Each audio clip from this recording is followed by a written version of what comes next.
Hello and welcome. This is Cheryl. Thank you so much for joining me today. Today I'm sharing textured die cuts and Yana's Christmas cats. This is the new Christmas collection from Yana this year. We have the Christmas cats die set. We have the Christmas cats accessories die set. Absolutely adorable and lots of different things that you can add to those cats. And then we have the Christmas cats window. You can use the window, the little bed for the cat, as well as the curtain. And then we have the Meowy Christmas sentiments. We have the Ornate molded frame 3D embossing folder, as well as the Herringbone 3D embossing folder. Love those two embossing folders for the backgrounds.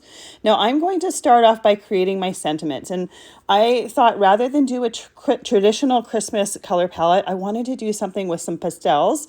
And my inspiration for it was some pictures on the internet, but I also really loved these new Frank Garcia BetterPress ink sets. So I thought I would use them for some of the sentiments. Now they end up being a little bit too light for the card, so I think I only end up using one of them, but there's 4 beautiful colors here. They're very, very pale pastel colors, and I thought they would just kind of create some elegant, fun Christmas cards with those adorable cats. Now for the textured part of these cards, if you've ever seen my videos, most often when I'm creating, I love finding ways to add textures to both die cuts as well as stamped images. When it comes to die cuts, I'll use different cardstocks like glitter cardstock, metallic cardstock, or even velvet adhesive cardstock, which is what I'm going to be using for the cats so that the cats are fuzzy themselves. I also love adding like stickles or glossy accents just to add extra texture once we're done. I think that extra texture just gives your eyes more things to look at, as well as giving things for like the light to catch or whatever. And I think it really enhances die cuts as well as stamped images. So for those sentiments, I just inked the different sentiments in some of the different colors from those BetterPress inks. I did it twice. There was 2 sentiments that actually moved when I inked them. When it comes to sentiment press plates, they're so light, it's really hard to ink them and not have them move. So there's a couple sentiments that I don't actually use, but I die cut the ones that are usable and set them off to the side. But you can see when I'm showing them to the camera, they're really quite pale. Like I said, I think there was only one that I ended up using because it was the right color for that particular card. So I'm going to do the same thing again. This time I'm using some VersaMark ink, and I'm going to heat emboss those sentiments with some silver embossing powder. I typically love to heat emboss my sentiments anyway, simply because I think it adds that extra little bit of texture as well. And I love the metallic look, especially for like Christmas cards and stuff like that. I think having metallic sentiments really ties them in together and takes them to the next level. So I inked my press plates with VersaMark ink, ran it through my die cutting machine, and then I poured on some super fine silver embossing powder. When I'm doing sentiments, I typically like to use super fine powder because it gives you so much more detail, especially when it comes to press plate sentiments. If you ever have the opportunity, do a sentiment in regular embossing powder and then do one in super fine embossing powder, and you'll see exactly what I mean by that. Those 2 bottom sentiments, there was a couple areas that I must have missed the plate with ink, so the embossing powder didn't cover that part of the sentiment. So I just rubbed the embossing powder off. There's no point in melting it on there if I'm not going to use it. Once those sentiments are done, I'm going to match up those dies once again, and I do tape those dies in place with a little bit of Best Ever Craft tape in order to hold them in place and make sure that they do not shift and move while I'm doing my die cutting. Now I will regularly do my sentiments first, set them off to the side so that when it comes to creating my cards, I have my sentiments all done, and I will typically do more than I actually need. So any extra sentiments that I have, I will put them in a little Ziploc bag right with that sentiments press plate and die set, so that next time I go to use that set, I might already have a sentiment completed that will work perfect for that project. For my first card, I have the curtain die cut in some alabaster cardstock, and I have the little cat bed die cut in some blush cardstock. I'm adding ink blending for a little bit of visual dimension, but I'm trying not to be too heavy. I don't want to lose those pastel colors, but I do want the look of some ink blending. So for my curtain, I added a little bit of tea dye, and for my little cat bed, I'm using some worn lipstick just around the bottom edges, again, just to give it a little bit of visual dimension and color variation.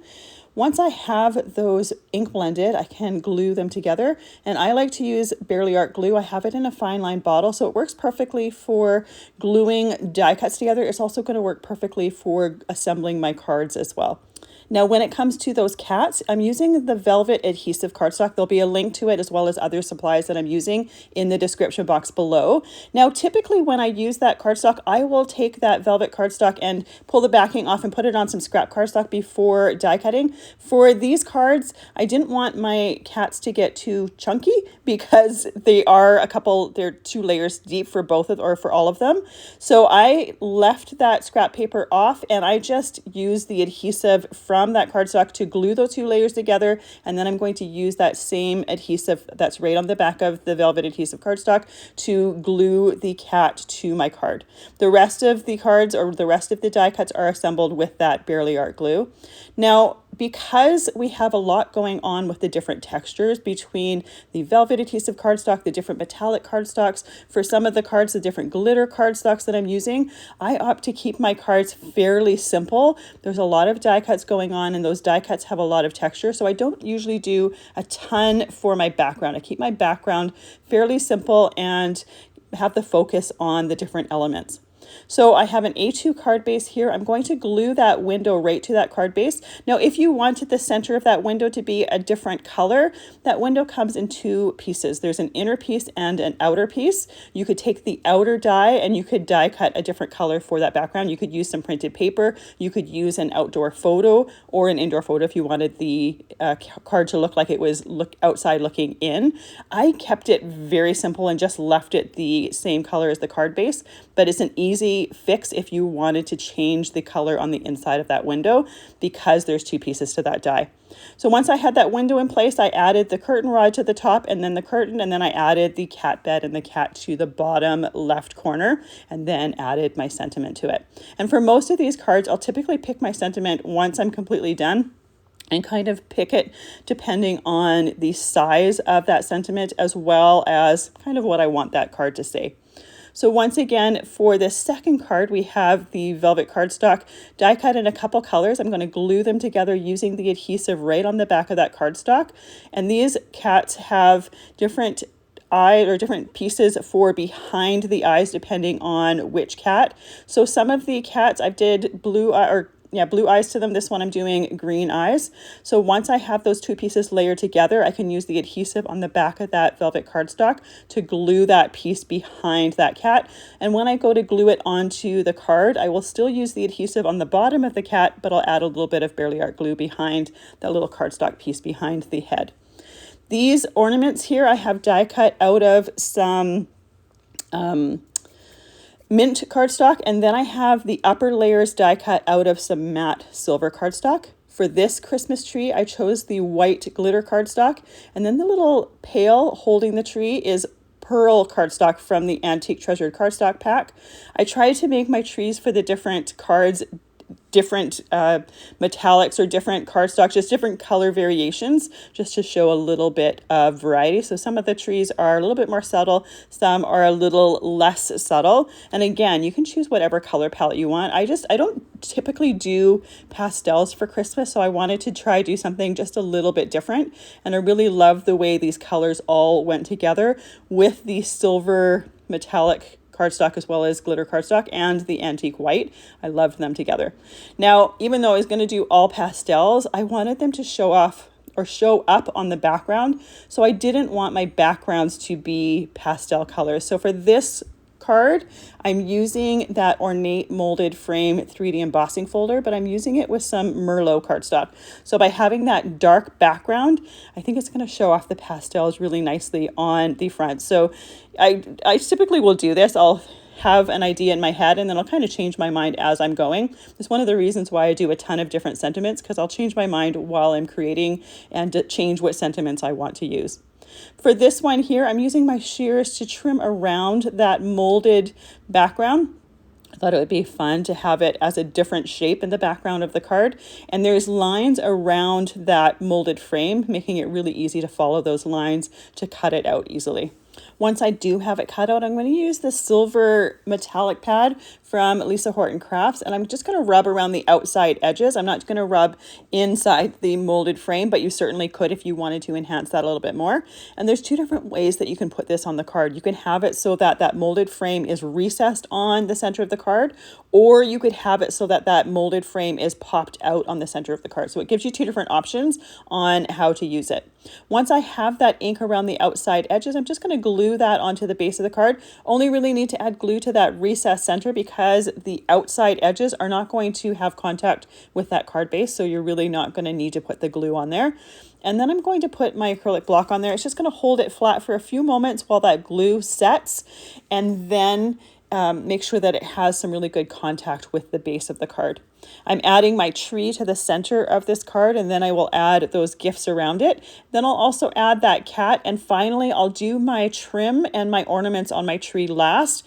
I'll typically do those things last because I want to make sure that I don't have something else in the way and hide, say, one of the ornaments or whatnot. And there's several different ways that you can have the trim on there. You can have it crisscrossing if you want. You can just have it wrapping around. I change it up for each one of those trees just because I like the little bit of variety and just to show it off a little bit different. So this tree is that antique white glitter cardstock. The trim itself is the pearl glitter cardstock, or the pearl antique white cardstock. Now you can notice that it is sticking to my fingers as I'm putting it down.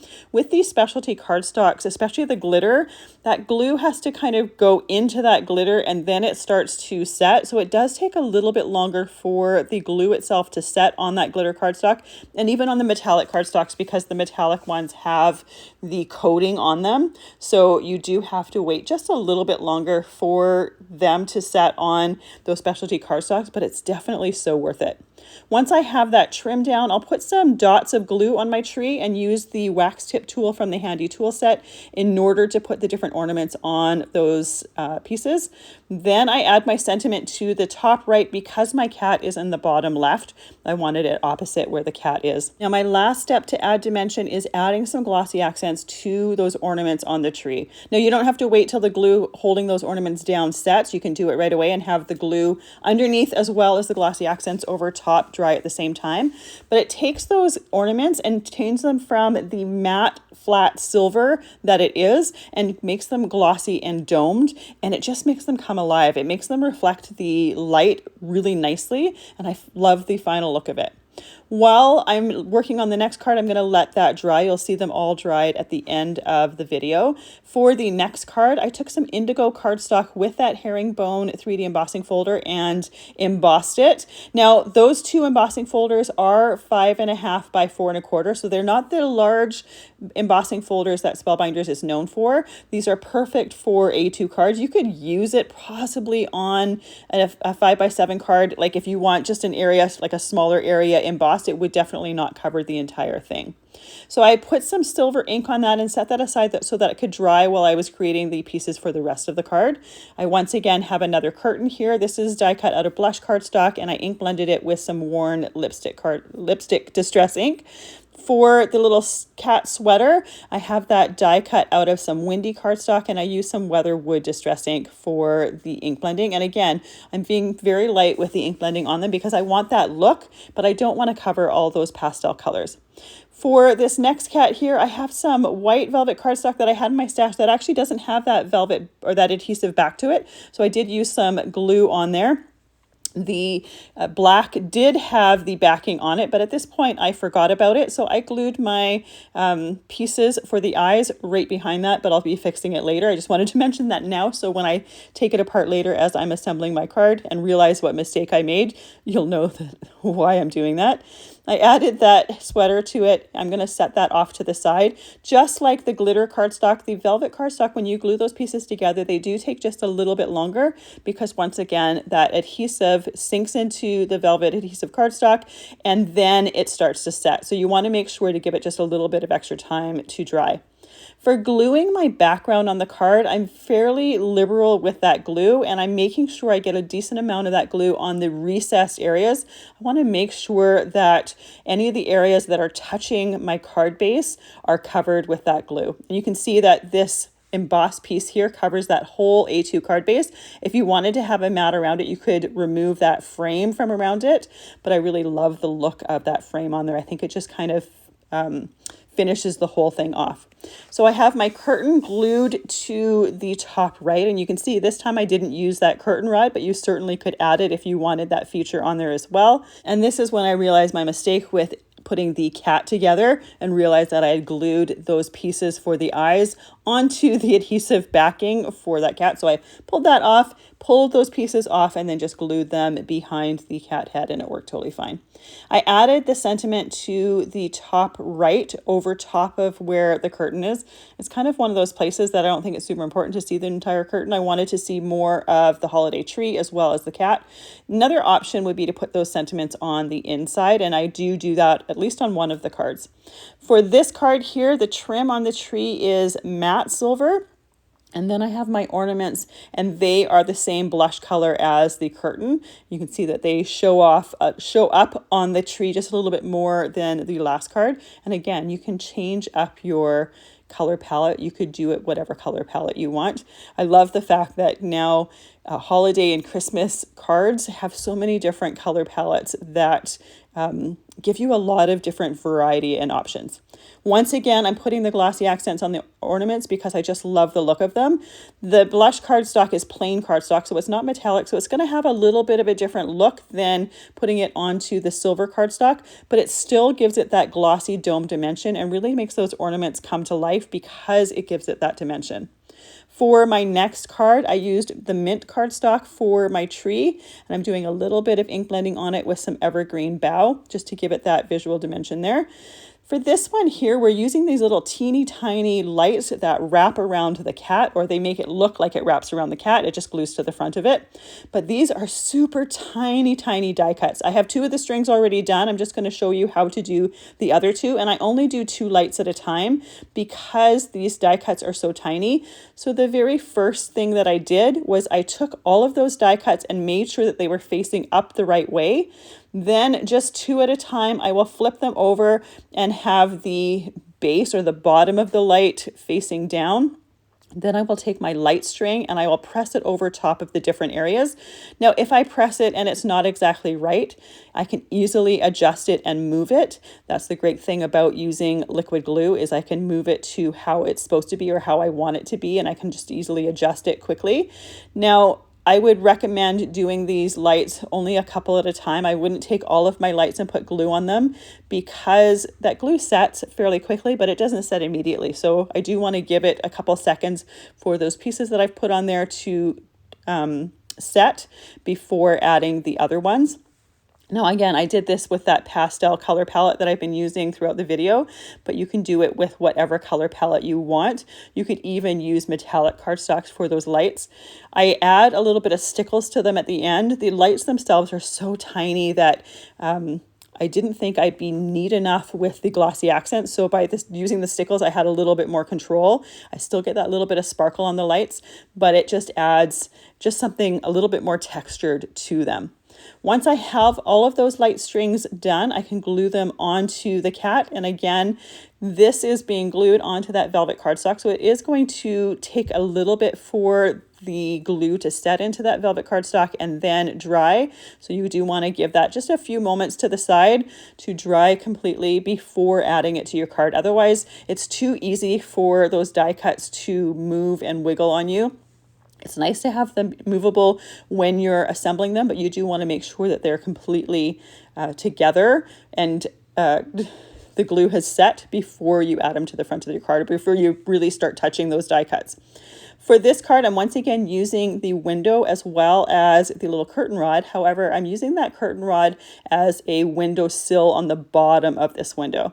But you can see when I go to put it on that it is really quite long. Now you could take your die and shorten the die cut. There's a way to do that. You want to die cut it and then move or slide that die cut down to shorten it a little bit.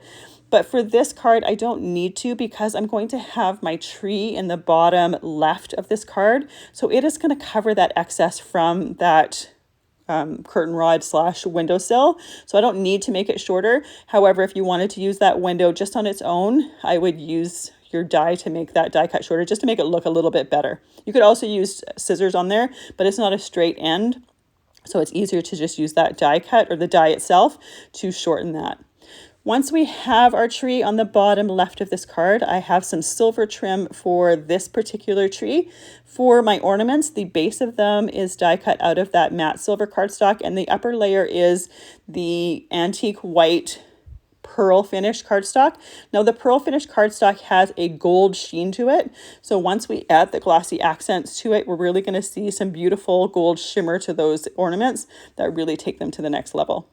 Once we have the ornaments on there, we can add the cat to the bottom of the card. I thought it would be just fun having that cat with the little lights all around him underneath that tree. And then we have little Santa hats for them. This die set has 3 different sizes of Santa hats. So I do put them on the different cats. I assembled some of them ahead of time, some of them while I'm assembling the little pieces. The pieces themselves are really easy to assemble. When I'm assembling things, I will typically put all of my die cuts down where they're supposed to go, or close to where they're supposed to go on the base piece, and then I will just kind of slowly assemble them.